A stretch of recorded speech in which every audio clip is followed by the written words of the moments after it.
बॉलीवुड के स्टार अक्षय कुमार और ट्विंकल खन्ना की शादी को हमेशा चाहने वालों ने मसाली करार दिया है। अच्छा।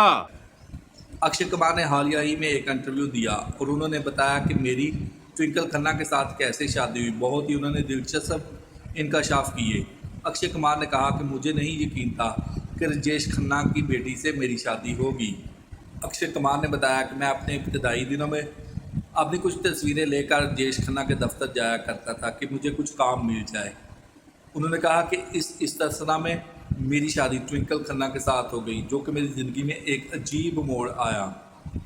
अक्षय कुमार ने कहा कि मैंने कभी नहीं सोचा था कि जिस बंदे के दफ्तर में मैं काम की तलाश में आता हूँ उसकी बेटी के साथ मेरी शादी हो जाएगी। लेकिन जब मेरी ट्विंकल खन्ना के साथ शादी हो गई उसके बाद मुझे बहुत सा काम मिलना शुरू हो गया। देखते ही देखते मैं बॉलीवुड का स्टार बन गया। क्या बात है। दोस्तों, वीडियो आपको कैसी लगी? अगर वीडियो अच्छी लगी है, वीडियो पसंद आई है तो वीडियो को लाइक करें। कमेंट सेक्शन में जाके अपनी राय का इजहार जरूर कीजिए। अगर आप इसी तरह की मज़े खबरें और न्यूज़ सुनना देखना पसंद करते हैं तो मेरे चैनल को सब्सक्राइब जरूर कर लें।